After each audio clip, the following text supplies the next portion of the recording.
지금으로부터 130여 년 전 어둠뿐이었던 땅.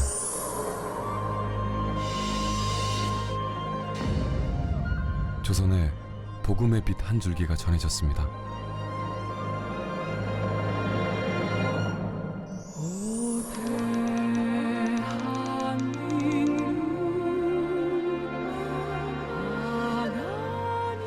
세계 곳곳에서 바다를 건너온 많은 선교사들이 복음의 불씨를 들고 와 이 땅의 작은 미랄로 썩어져 갔습니다.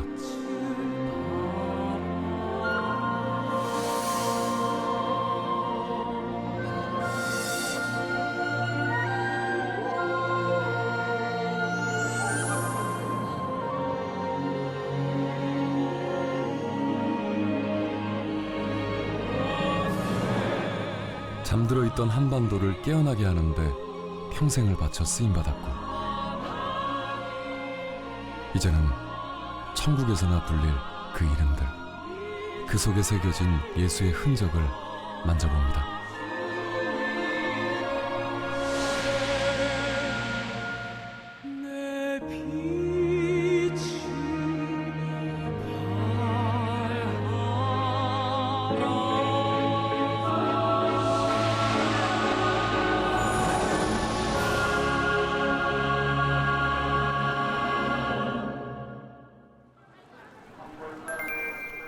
서울의 명동. 남자와 여자가 나란히 걷고 피부색이 다른 사람들까지 한데 어울려 살아가는 모습이 자연스럽습니다. 하지만 조금만 시간을 거슬러 올라가 보면 머리 모양과 옷차림에서부터 서로 한자리에 앉을 수도 없고 얼굴을 맞댈 수도 없는 큰 벽이 사람들 사이에 존재했습니다. 대물림되는 신분의 격차와 타고난 성별의 차이, 그 질서에서 벗어나기란 그리 쉽지 않았습니다. 교회 내에서도 그 차이는 엄연히 존재했는데요. 높고 낮은 사람, 귀하고 천한 사람을 구분짓던 그 벽을 복음의 빛으로 허물어 놓은 한 사람이 있었습니다. 백정들의 아버지, 가장 낮고 천한 자들의 친구라 불렸던 사무엘 무어 선교사의 이야기입니다.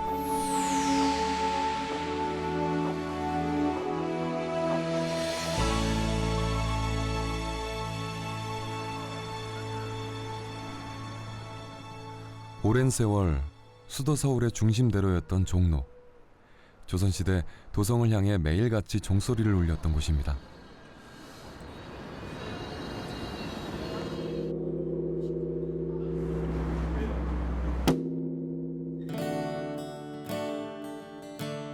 양반과 상민, 그리고 남자와 여자, 태어날 때부터 신분과 성별로 모든 것이 규정되었던 시대가 있었는데요. 조선 500년 역사 속에 이어져온 그 뿌리 깊은 관념은 사람들 사이에 아주 견고한 장벽과 휘장을 쳐놓았는데요. 그것에 의문을 품은 한 사람이 있었습니다. 이야기는 130년 전으로 거슬러 올라갑니다.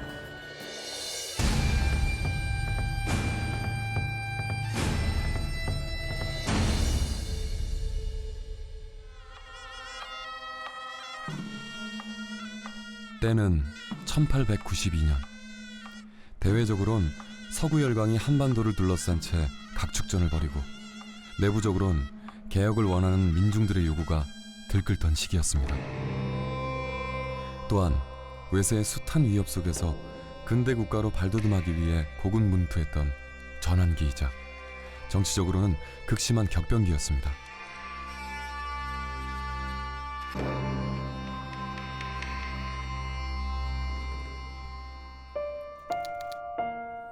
바로 그해 8월, 제물포항을 통해 조선 땅에 17번째로 도착한 한 선교사가 있었습니다.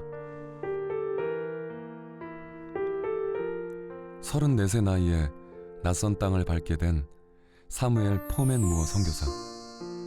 그의 눈에 비친 조선은 어떤 모습이었을까요? 불안한 정세 속의 변화를 두려워하며 오랜 인습에 묶여있는 사람들, 그 중에서도 가장 안타까운 장면이 있었습니다.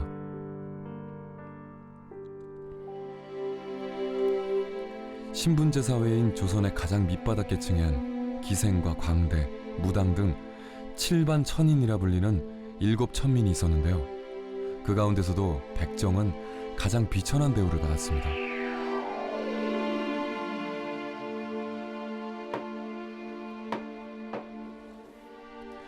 짐승을 도살한다는 이유로 사람 취급을 받지 못했던 백정은 그 이름조차 호적에 올리지 못했는데요. 일평생 이들이 받는 수모와 고통은 이루 말할 수 없었습니다. 백정 갓을 쓰지 못합니다. 백정 결혼할 때 가마를 타지 못합니다. 그 당시 백정은 사실 나이가 70이 넘고 80이 넘어도 12살짜리, 13살짜리 양반이 지나가면 길을 비켜야 되고 머리를 숙여야 했습니다. 백정이 자기 스스로를 가르쳐서 한 말 중에 한문으로 이런 말이 있습니다. 여견지신이다. 같을 여자 개견자니까 개와 같은 몸이라는 뜻입니다. 조선시대 백성들이 종로에 행차한 고관대작들의 말을 피해 접어들었던 길, 피막골. 이 골목에 고기를 대던 한 백정이 있었습니다. 이름도 나이도 알 수 없어 그는 그저 박가라고 불렸습니다. 어디에서도 고개 한번 들지 못하는 삶. 상투를 틀고 갓을 쓰지 못한다는 건 평생의 수치였습니다.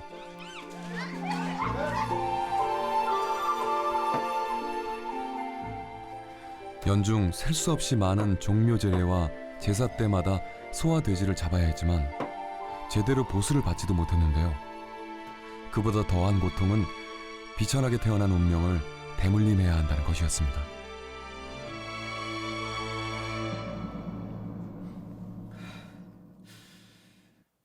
거지는 신분이 높아져 사람이 될 수 있지만 백정은 절대 그럴 수 없는 것이 조선입니다. 저는 머리를 들고 사람답게 살 수 있는 나라로 떠나고 싶었습니다. 너무너무 힘이 들었습니다. 게다가 이 천지의 한을 자식에게까지 되물려줘야 한다니. 평생의 한을 자식에게까지 물려주는 건 죽기보다 싫었던 박가. 그의 뼈아픈 호소에 사무엘 무어 선교사는 함께 가슴 아파했습니다. 당시는 근대 문물의 유입으로 개화의 물결이 거세게 밀려오던 때 1887년도엔 최초로 전기가 들어와 경복궁에 불을 밝히는 등 조선은 하루가 다르게 변하고 있었습니다.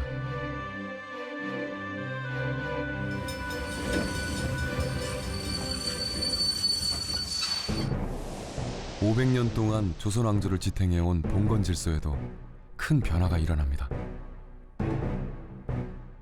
1894년 나라에서는 신분제 철폐 등 사회제도를 대대적으로 바꾸는 개혁 법령을 발표하는데요. 이른바 가보개혁이었습니다. 하지만 천민에 대한 뿌리 깊은 관념이 한순간에 변하기란 쉽지 않은 일이었습니다. 기존의 사회 질서가 붕괴되고 있었던 19세기 말, 조선은 새로운 시대에 대한 요구가 꿈틀대는 뜨거운 격동기를 지나고 있었습니다. 하지만 백정들은 가장 밑바닥에서 여전히 수모와 고통을 겪으면서도 아무런 목소리를 내지 못하고 있었는데요. 사무엘 무어 선교사는 그들에게 귀를 기울였고 인간답게 살고 싶었던 그들 내면의 간절한 열망을 일깨워 주었습니다.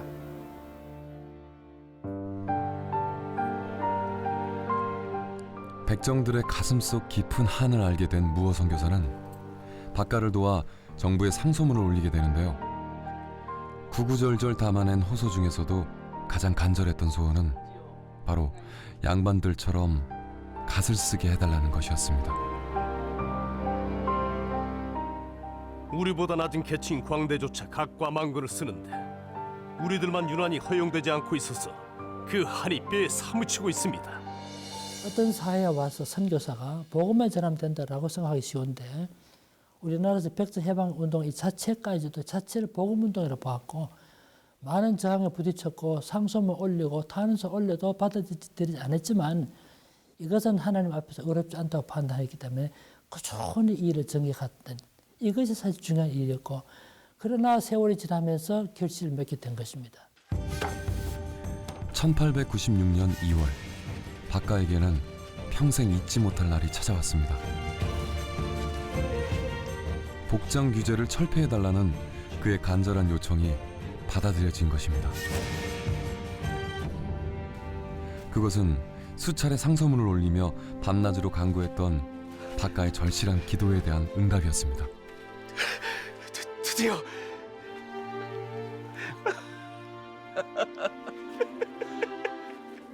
박 형제님 열심히 기도한 덕분이에요.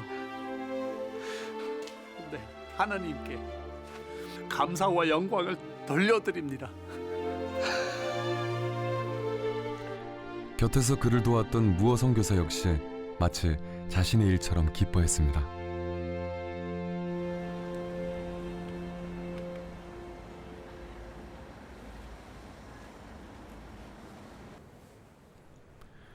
(1890년대) 조선의 상황을 서방 세계에 알리는 역할을 톡톡히 했던 우리나라 최초의 영문 잡지 코리언 리포지터리에서는 당시의 상황을 이렇게 표현하고 있습니다.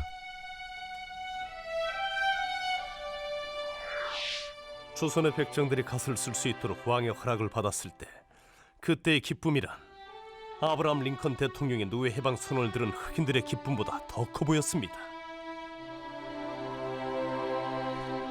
갓을 쓴다는 것, 그것은 단순히 복장이나 의상의 문제가 아니었습니다.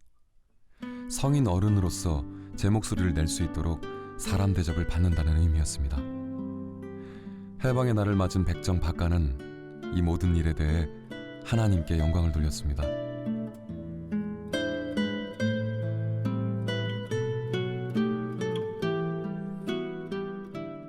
수백 명의 백정들이 모인 자리에서 그는 이렇게 외쳤습니다.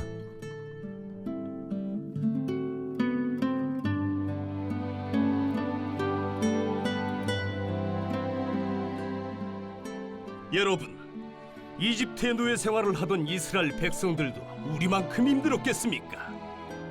하지만 그들을 구원하고 해방시켜 주신 분은 전능하신 우리 구주 하나님이십니다.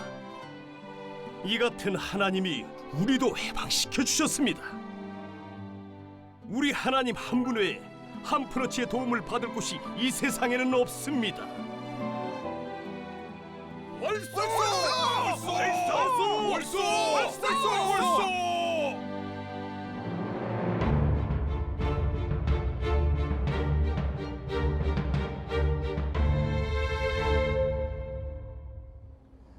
사무엘 무어 선교사의 도움으로 인간답게 살 수 있는 길이 열렸던 백정 박가.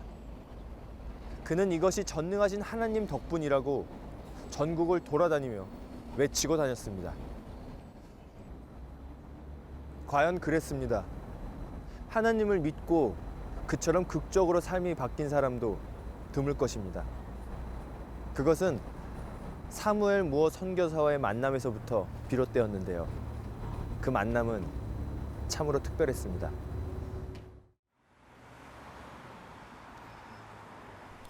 지금은 빌딩 숲으로 빼곡히 들어찬 을지로, 예전엔 이곳에 긴 토담이 이어져 있었습니다.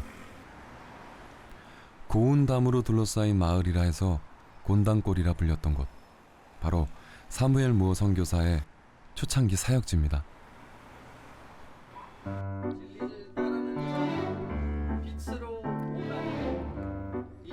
1893년도 이 마을에는 특별한 학교가 생겼습니다. 사무엘 무어 선교사는 조선에 온 그 이듬해 무료 소학교를 열고 한글과 수학뿐 아니라 성경 말씀도 가르쳤는데요. 독생자를 주셨으니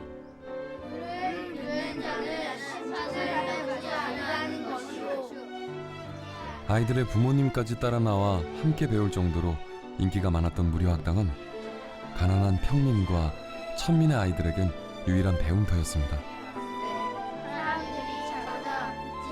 그 가운데 백정 박가의 아들 봉출이도 끼어 있었습니다. 못 배운 한을 아들에게만은 대물림하고 싶지 않은 아버지의 바람이었습니다.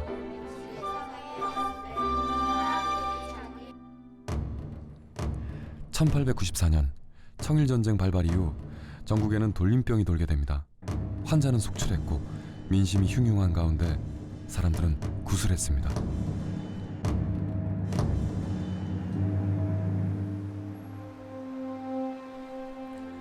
우리나라 최초의 근대식 병원 세브란스 병원의 설립자이자 근대의학의 아버지인 에비슨 선교사가 내한한 지 1년 만의 일이었습니다. 사무엘 무어 선교사와 친분이 두터웠던 에비슨 선교사는 당시 고종의 주치의였고 제중원의 4대 원장으로 부임해 활동하고 있었습니다. 콜레라가 한 집 건너 한 집으로 번져가던 어느 날 무어 선교사를 다급하게 찾아온 봉추리가 눈물을 흘리며 호소했습니다. 아버지가 사경을 헤매고 있으니 살려달라는 것이었습니다. 사람 취급 못 받던 백정의 아들이 매달릴 곳은 오로지 한 분, 파란 눈의 선생님뿐이었습니다. 무어 선교사의 부탁으로 백정 박가의 집을 찾아간 에비슨 선교사는 지극정성으로 그를 치료했습니다. 이후에도 여러 차례 왕진을 하며 치료한 결과 깨끗이 낫게 된 백정 박가. 하지만 죽을 병에서 벗어난 기쁨보다 더 큰 감격이 그에게 있었습니다. 임금님의 주치의께서 옥체를 만지던 손으로 나같이 짐승만도 못한 자를 만지고 고쳐주시다니요. 백정 박가와 무어 선교사, 그 특별한 인연이 이렇게 시작된 것입니다.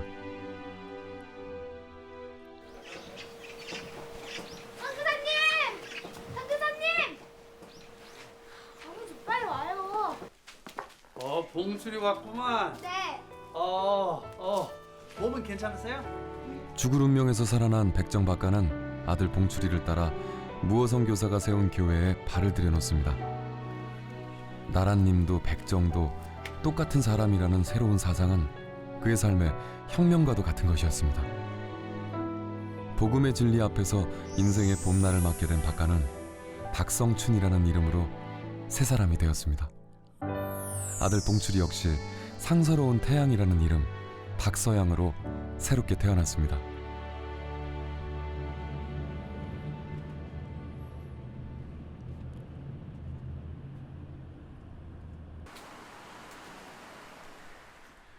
미국 필라델피아의 장로교 역사박물관. 세계 각지로 파송된 장로교 선교사들의 기록과 자료가 보관된 곳입니다. 선교지에서 보내온 각종 서신과 보고서들은 그 자체로 생생한 그 시대의 역사입니다. This is a section where we put our boxes for our missionary files. Every individual who's been a missionary has a file that most of them have ended up at the Presbyterian Historical Society. Here's Samuel Moore.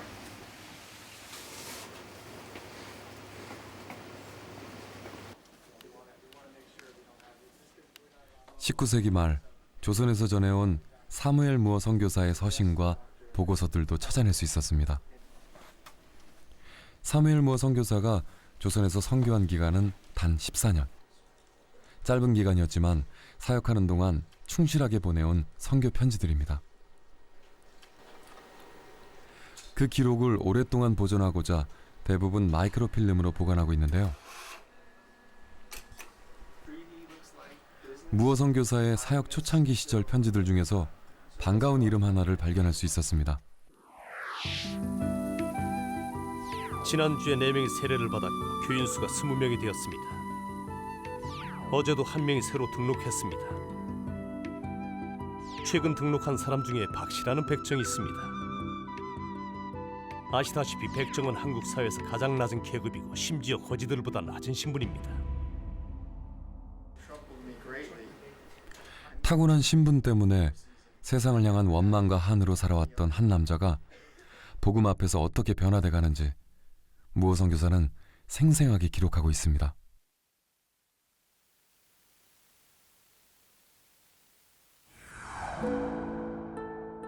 백정 박성춘은 어떻게 마음이 바뀌었는지, 어떻게 나쁜 점을 바꾸었는지 그리고 어떻게 아내와 자녀들에 대한 사랑이 가슴속으로부터 자연스럽게 샘솟았는지를 말했습니다.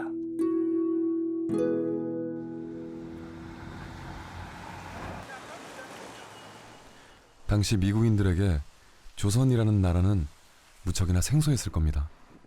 그렇다면 사무엘 무어 선교사는 어떤 마음으로 변방의 작은 나라 조선을 향해 바다를 건넜던 걸까요?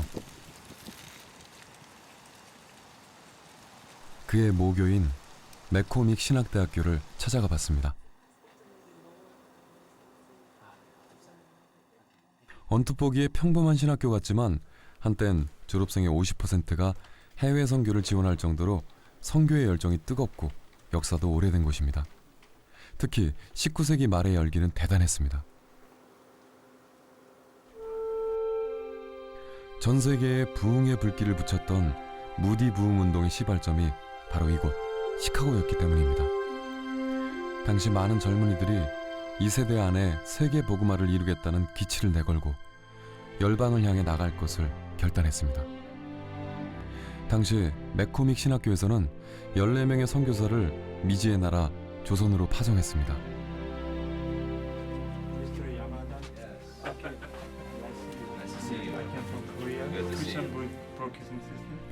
한국 장로교회가 형성되고 그 기초를 다지는데 맥코믹 신학교 출신 선교사들의 역할은 지대했습니다.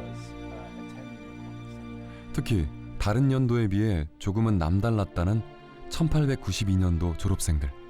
This was a good group, and they supported one another. They prayed for and with one another, and they wrote a lot of letters. And for a 50-year period, the class of 1892 continued to write and to keep contact with one another. These photographs, for example, are a scrapbook kept by 3 Korean missions personnel from the class of 1892. Here's the Tate. Swollen is here. Very often cited photograph of Moore's family. 1892년 졸업생 중에선 4명이 나란히 조선 선교에 헌신했는데요. 호남 선교의 개척자 테이트 선교사, 평양 대부흥 운동의 주역 그레암 리 선교사, 48년간 한국에 머물렀던 스왈른 선교사, 마지막 한 사람이 바로 사무엘 무어 선교사입니다. The 19th century was a time of missions and a time of revivalism. And McCormick Theological Seminary was a center for urban evangelization, but then also for the preparation, especially of young men, for foreign missions. And the most difficult and the least accessible and the most challenging mission field rendered Korea to be of particular interest. 좁은 길을 택해 조선으로 향했던 선교사들의 글 속에서 낯익은 한글이 눈에 띄는데요. 바로 세례를 받았던 조선인들의 이름입니다. 어둡고 척박한 땅을 복음으로 일구며 때마다 전해오는 승리의 소식들, 그 승전보 속에서 사무엘 무어 선교사의 이야기도 발견할 수 있었습니다. 3 of the Korean mission field, Samuel Moore talks about his ministry among the butchers in Seoul, and he also talks about some of the conflicts within his congregation when he reached out and sought to provide a place of welcome for the lowest caste members of his society. 한국 이름 모삼열. 사무엘 무어 선교사는 백정 박성춘을 통해 고통받는 천민들의 삶에 관심을 갖게 됐고, 그것은 조금 남달랐던 그의 사역의 방향성을 정해준 중요한 계기였습니다. 하지만 그것은 결코 쉽지 않은 길이기도 했습니다.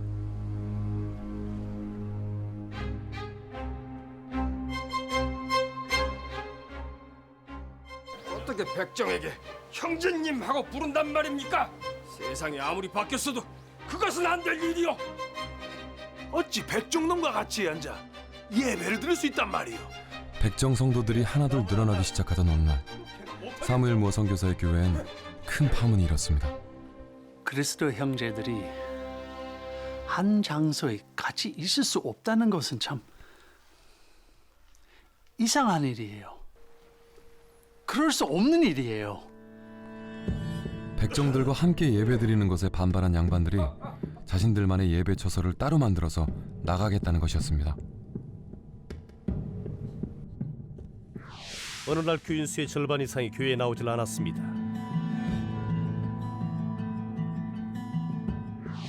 그 이유는 백정들과 함께하는 교회에 나갈 수 없다는 것입니다.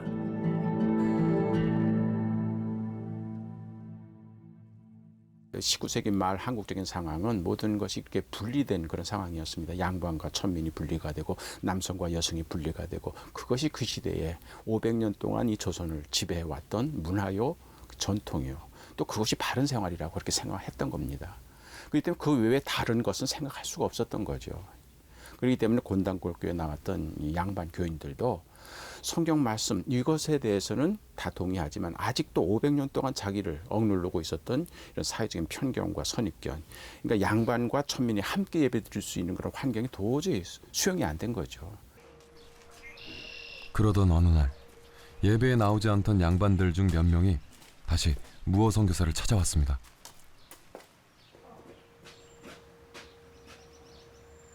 모 목사님, 저희가 잘못 생각했습니다. 다시 돌아오겠습니다. 잘 생각하셨습니다. 기다리고 있었습니다. 당장 이번 주 주일부터 교회로 돌아오겠습니다.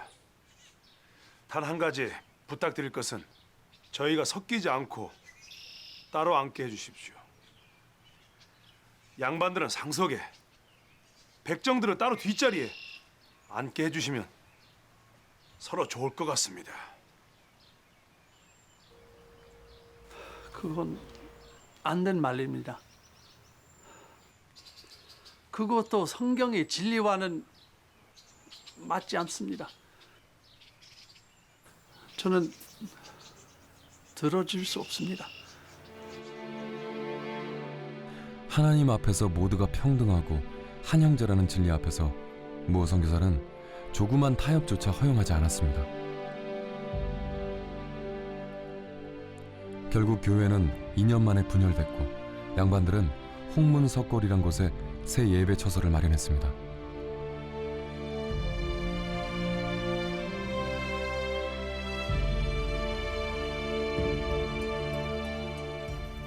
사무엘 무어 선교사가 가르쳤던 성경의 진리가 당시로선 그만큼 파격적인 개념이었던 것입니다. 조선 500년 역사를 지배해온 그 뿌리 깊은 통념은 성경 말씀 앞에서야 비로소 깨어지기 시작했습니다. 따로 떨어져 나가 예배드리던 양반들도 말씀을 깊이 깨닫게 되자 마음을 돌이키게 됐습니다.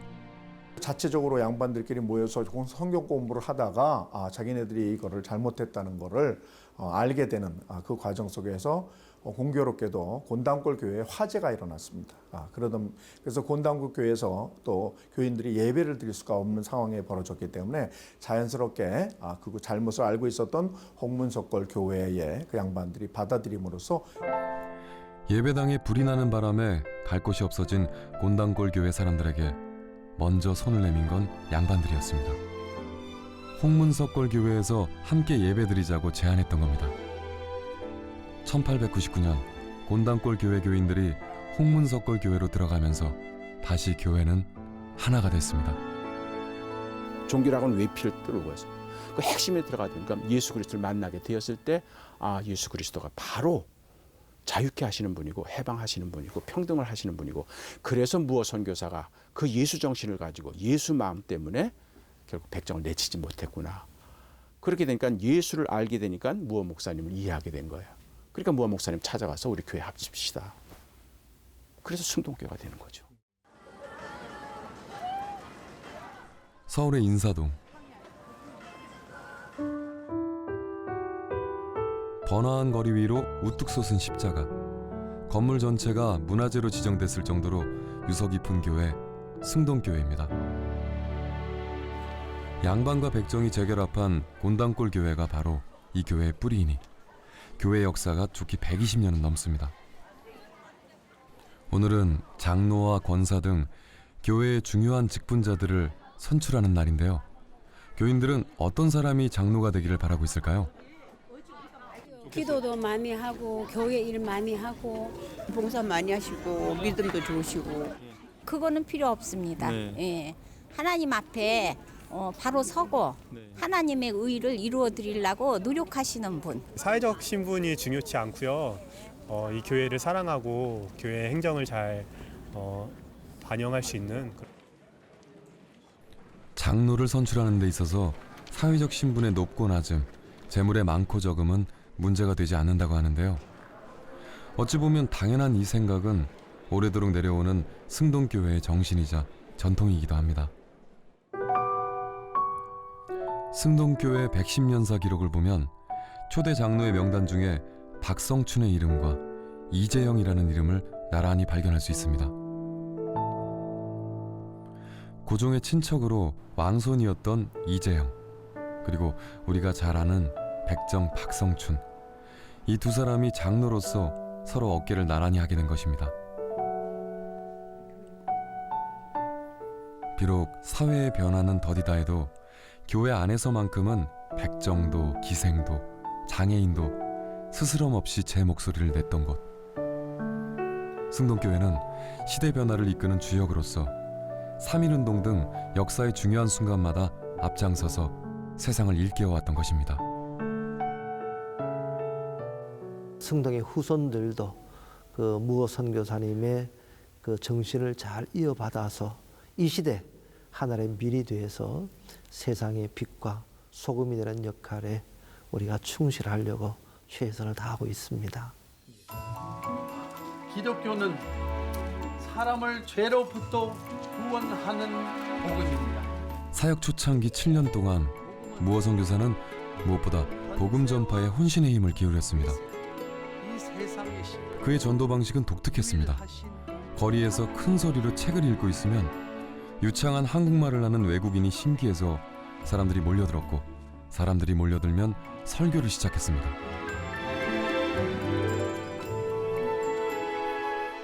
또 전도 책자를 지고 다니며 이 사람 저 사람에게 나눠주곤 했는데요. 무어 선교사가 전하고 다니는 복음은 사람들 사이를 가로막고 있던 벽을 흔들어 놓을 만큼 강력한 것이었습니다.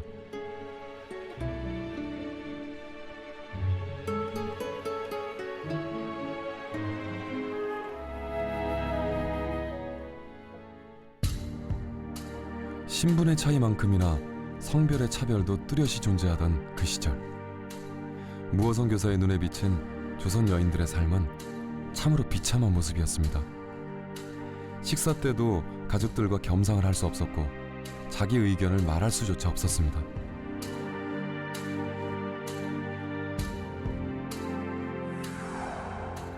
한국 여성은 남편의 이름을 부를 수 없는데 이것은 예의에 어긋나는 행동이라 여기지기 때문이다.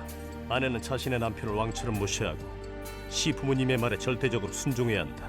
심지어 남자들은 아내를 때리지 않으면 여우가 된다고 말했다.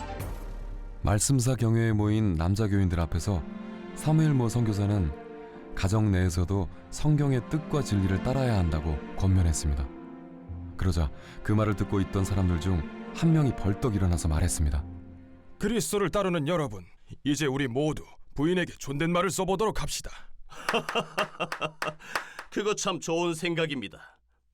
우리 그렇게 한번 해보도록 합시다. 무어 선교사는 여자들에게 가서 남자들의 모임에서 일어난 결단을 그대로 전했습니다. 그런데 여자 성도들의 반응은 뜻밖이었습니다. 아무 말도 없이 일순간 잠잠해졌습니다. 아니, 왜들 그러시오? 혹시 내가 무엇을 잘못하기라도 한 겁니까? 잘못을 하다니요. 너무 기뻐서 순간 말이 안 나온 것뿐입니다, 목사님. 너무 기쁘고 놀랍네요. 조선 천지에 이런 일이 일어나다니요. 1901년에 쓴 글을 보니까 자기 부인한테도 존댓말을 쓰는 그런 남성 교인들을 자기가 보고 있다. 그런 얘기를 하면서 노비 문제만이 아니라 남녀 문제까지도 이렇게 해서 사회가 점점 바뀌어 나가고 있다고 하는 사실을 보고를 하면서 이것이 바로 기독교가 이 민족에게 주는 가장 큰 선물이다. 예수 믿고 천당 가자 그런 게 아니에요. 이분들은 사회를 바꿔놓는 거예요. 500년 동안 켜켜켜켜 쌓아졌던 그런 잘못된 편견과 선입견을 깨뜨리는 게 그게 기독교가 할 일이에요. 그게 기독교의 할 일이지 세상을 바꿔놔야지 그게 세상의 소금과 빛이 되는 거예요. 당시 한반도에 번졌던 복음의 불길은 그야말로 새로운 세상을 열어가고 있었습니다. 이름 없이 사는 존재였던 여인들이 전도 부인으로 세워져 교회 부흥의 견인차 역할을 했고, 복음을 받아들인 자들은 먼저 오래도록 붙잡아온 무속신앙부터 버렸는데 그 파격적인 삶의 변화가 세상을 놀라게 했습니다.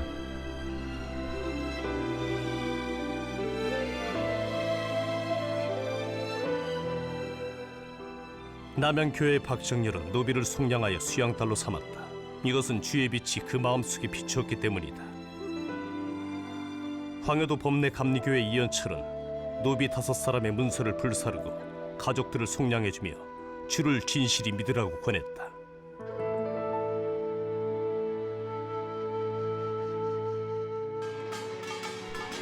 종이나 자유인이나 남자나 여자나 모두가 하나 되는 세상. 그리스도를 만난 사람들은 그 안에서 진정한 자유와 해방의 기쁨을 누렸습니다. 하나님과 사람 사이에 막힌 담을 허물어 주신 그리스도 안에서 사람들은 스스로 쌓아놓은 벽을 허물고 진정한 화합을 이뤘습니다.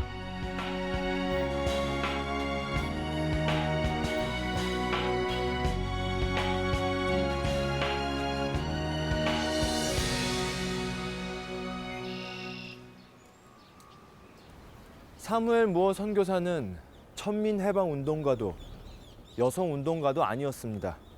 그는 그저 여기저기 복음의 씨앗을 뿌렸을 뿐인데요. 복음의 씨앗은 그 자체의 생명력으로 사람들을 마음속에 뿌리를 내리고 의식을 바꾸어 놓았습니다. 복음의 진리는 기존의 잘못된 인습과 제도에 의문을 품게 했고 사회 전반을 변화시켜 나가는 실제적인 힘이 되었던 것입니다.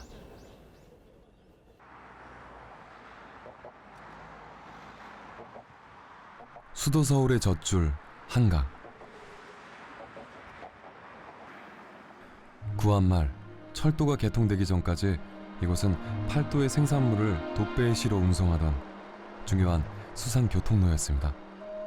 전국에 배가 드나들던 한강 나루터는 늘 사람들로 북적였습니다.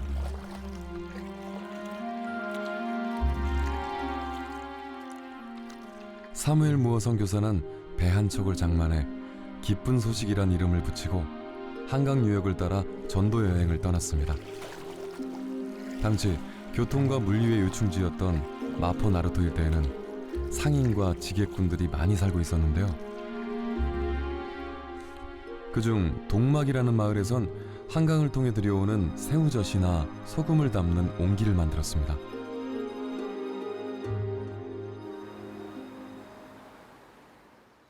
그 마을에도 사무엘 무어 선교사의 돛배가 들어왔고 교회가 세워졌습니다. 그때 뿌려진 복음의 씨앗으로 든든히 뿌리내리고 선 동막교회는 사무엘 무어 선교사의 정신을 지금도 이어가고 있습니다. 동막교회에서 가장 열성적인 사역팀은 전도단입니다. 이름도 무어 선교사의 배 이름을 따서 기쁜 소식 전도단.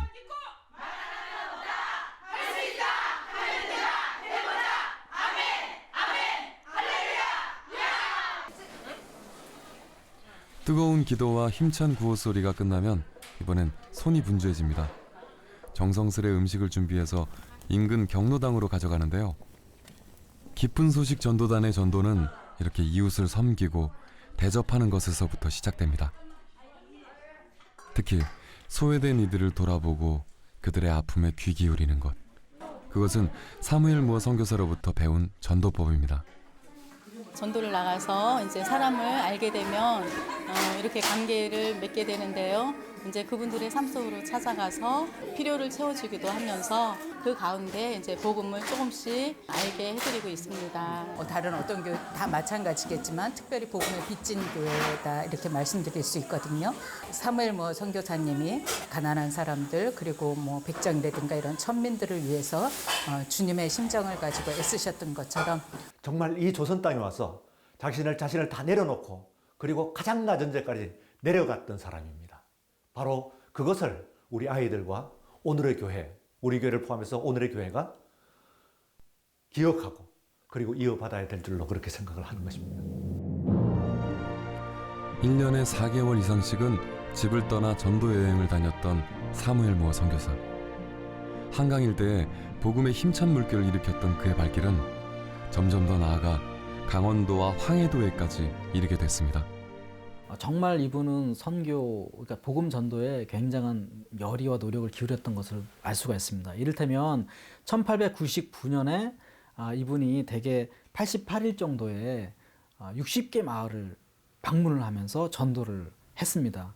그 거리를 따지면 대개 900마일이니까 1000몇백 킬로가 되는 엄청난 거리를 도보로 걸어 다니면서 복음을 전도했던 거죠.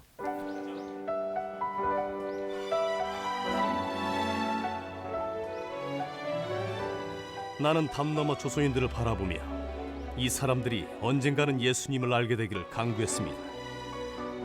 만약 우리가 큰 소리로 복음을 외치는 것을 그만둔다면 어떻게 이 영혼들이 멸망에서 벗어날 수 있겠습니까? 잃어버린 영혼들을 향한 애타는 마음에 잠시도 가만히 있을 수 없었던 사무엘 무어 선교사. 복음 전도에 있어서만큼은 앞뒤 재지 않고 저돌적이었습니다.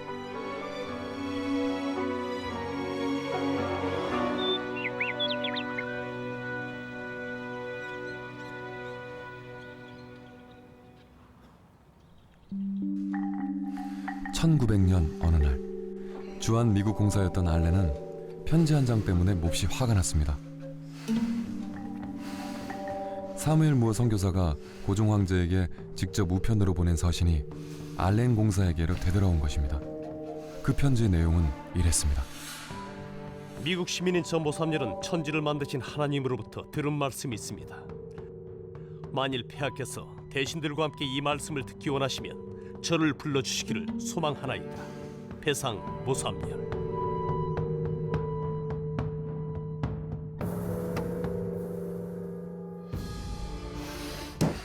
What on earth is this? Mr. Moore is so rude. 황제에게 우편으로 직접 편지를 보낸다는 건 당시로선 있을 수 없는 일이었습니다. 결국 이 편지는 고종 황제의 손에 들어가 보지도 못하고 외무 대신의 격렬한 항의와 함께 알렌 공사에게 되돌아왔던 것입니다. 무어 선교사는 목사이기 때문에 누구보다도 복음 선교에 대한 열정이 불타 있었고 시대적인 상황이 미국이나 세계 그 신학계가 그리스도의 임박한 재림, 전철연설이라고 얘기하는데요. 이 전철연설이 지배하던 그런 신학적인 그런 배경이 있습니다. 그렇기 때문에 주님이 언제 오실지 모른다, 어느 순간에 오실지, 오늘 저녁에도 오실지 모른다고 하는 복음 선교의 절박성과 시급성 때문에 가장 조선에서 먼저 복음을 전하고 그리스도를 영접해야 될 사람은 국왕이다. 국왕이 만약에 그리스도인이 된다고 한다면은 그 영향은 엄청날 것이다. 국민들에게 미치는 영향이. 그래서 누구보다도 고종 황제에게 전도를 우리가 해야 된다. 그래서 우리 당장 지금 경복궁에 가서 국왕에게 전도해야 된다고 하는 것을 강력하게 얘기합니다. 그러니까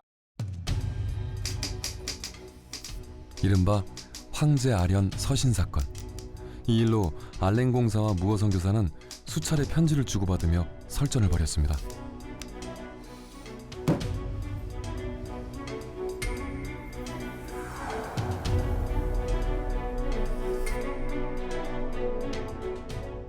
폐하께 직접 서신을 보내다니 이토록 무례한 일이 어디 있어?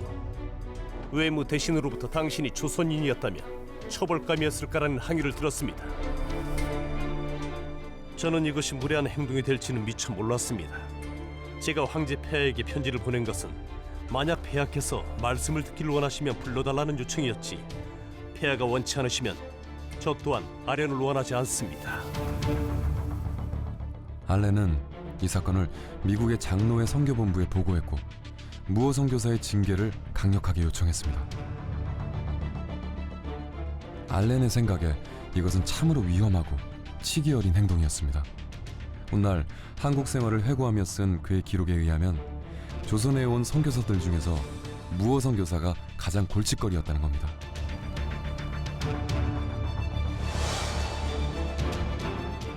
백정에서 왕으로의 선교라니 그것은 지나친 도약입니다. 무어 선교사는 아주 완고해서 말이 통하지 않는 사람입니다. 또한 그는 계속해서 다른 선교사들에게 염려를 끼치고 있는 것 같습니다.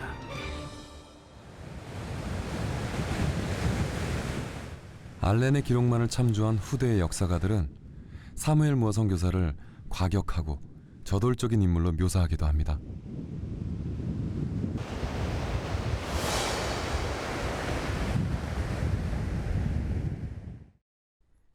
살아생전에도 그랬고 후세에서도 사무엘 무어 선교사에 대한 평가는 극과 극으로 갈리는데요.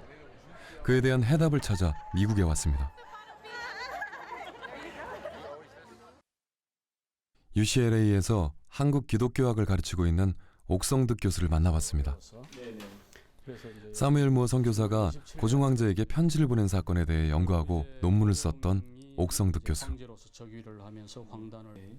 그는 사무엘 무어 선교사가 고종황제를 만나려 했던 것은 그 당시 상황 속에서 궁여지책이었을 것이라 말합니다. 1898년 독립협회가 강제로 해산됐고 그 이후 독립신문도 폐간됐습니다. 정부와 만민공동회가 충돌하면서 나라에서는 모든 거리 집회를 금지시켰습니다. 자연히 선교사들의 노방 전도에도 제약이 따랐죠. 또 중국에서부터 반외세, 반기독교, 반외국인 운동이 고조되고 있던 때였습니다. 지금과 같이 이렇게 반기독교 세력이 강화되고 보수화되는 정치 상황에서 이것을 어떻게 해결할까? 무어는 나름대로 좋은 방법을 고민을 한 것이죠. 그래서 한때 기독교에 대해서 대단히 우호적인 입장을 가지고 있던 고종을 만나서 현재 상황을 설명을 하고 고종 입장이 변한다면 한국이 어떤 일시적으로 친기독교적인 분위기가 될 수 있잖아요. 일대 반전이 일어날 수 있다. 그렇게 믿은 것이죠. 하지만 이 일은 좌절되고 맙니다. 오히려 알렌 공사의 혹독한 질책으로 되돌아오게 되는데요. 알렌 공사는 지속적인 선교 사역을 위해 때를 기다리자는 입장이었던 것입니다. 알렌 공사 입장에서 보면 지금 정부가 보수화되고 있는 상황에서 개혁 세력을 업은 무어가 대신들을 만난다든지 고종을 만나서 이런 정치적 사건을 일으키려 하는 것은 첫째는 정치적 외교적으로 문제가 되고 잘못하면 선교 자체가 불가능해질 수도 있는 상황이니까 오히려 이런 골치 아픈 선교사가 문제를 일으키지 않는 것이 선교를 위해서 도움이 된다라고 판단한 것이죠. 황제에게 나아가 담대히 복음을 전하고 싶었던 선교사의 마음. 하지만 그 열정이 지나친 것이었을까요? 알렌 공사와 극심한 갈등을 겪게 되면서 공개적인 비난을 받게 된 무어 선교사. 이 일로 인해 마음고생이 심했습니다.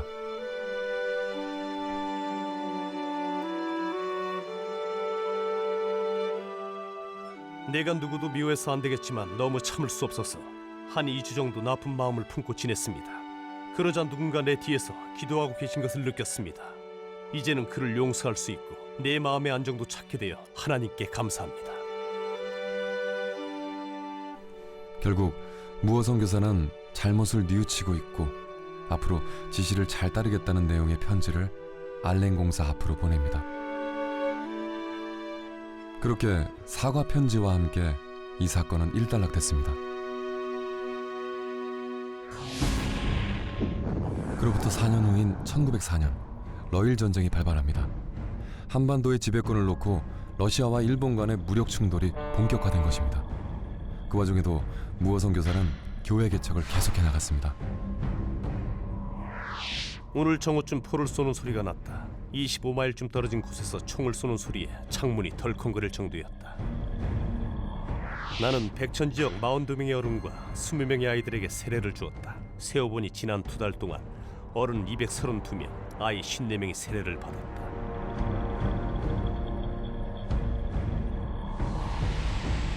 러일 전쟁 기간 동안 일본은 경의선 부설 공사에 착수했습니다.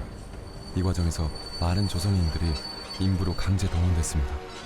1905년 경의선 부설 공사 한창 진행되면서 특히 황해도 연안 백천 지역에서 많은 사람들이 강제 동원이 됐어요. 강제 노동을 하면서 저임금, 일본 군인들이 감독을 하면서 이제 매질을 하면서 강제 노동을 시킨 거예요. 철도 노동자들의 억울함은 무어 선교사에게도 전해졌습니다. 노동자들이 정부에 보낼 청원서를 써서 무어 선교사를 직접 찾아온 것입니다.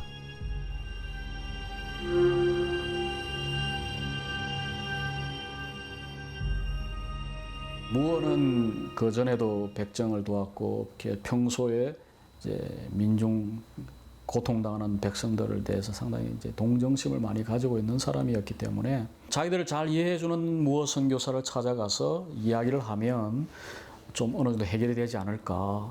그래서 무어에게 이제 청원서를 줘서 좀 일본 정부와 한국 정부에 전달을 해달라, 중간 다리 역할을 해달라고 부탁을 한 것입니다. 억울한 자들, 고통당하고 소외받는 자들 사이에선 좋은 상담사이자 대변인으로 여겨졌던 사무엘 무어 선교사. 하지만 그에게 주어진 시간은 그리 길지 않았습니다. 1905년 철도 노동자들의 억울한 심정을 대변했던 편지가 그의 마지막 기록입니다.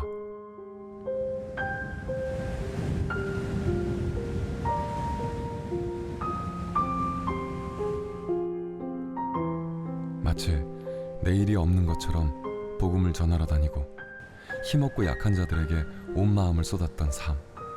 그는 자신에게 닥칠 운명을 알고 있는 듯 했습니다. 일제의 수탈로 고통받는 노동자들과 함께 아파했던 그 이듬해 사무엘 무어 선교사는 하나님의 부르심을 받았습니다. 조선 땅을 밟은 지 14년 만의 일이었습니다.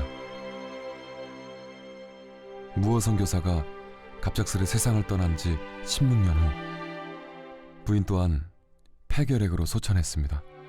어린 자녀들만 남겨둔 채 모든 것을 조선에 쏟아붓고 떠난 삶이었습니다.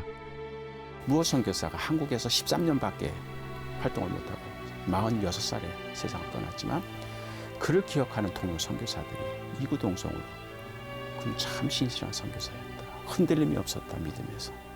그런 사랑의 사람이었고 그 모든 사람에게 사랑을 받았다. 결국 선교사들의 마지막 메시지는 뭐예요? 사랑이죠. 그 예수님이니까. 그걸 남겨놓고 간 거예요.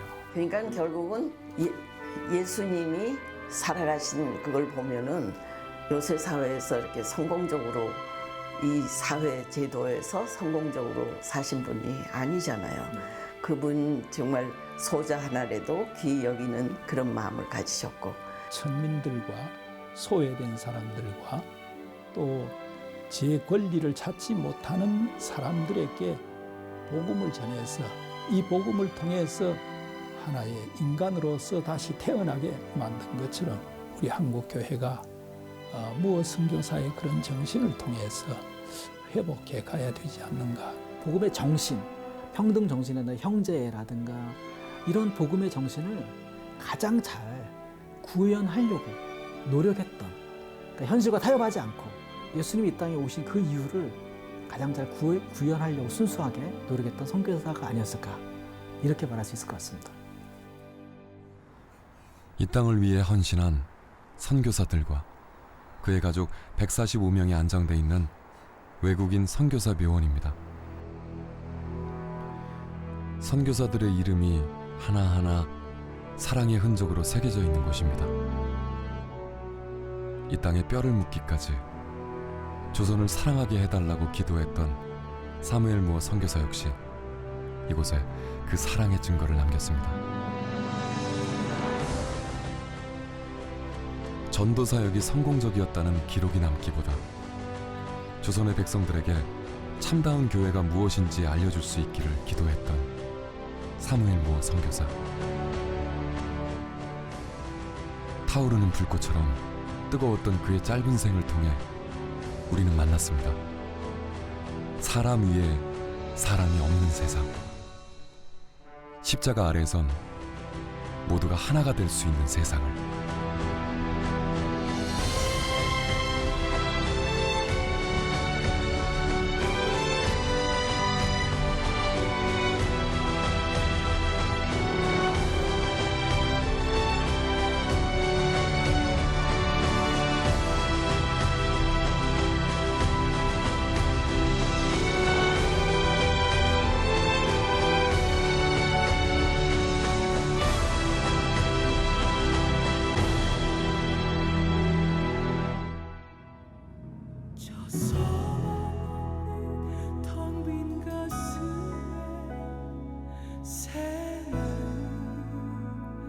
주소서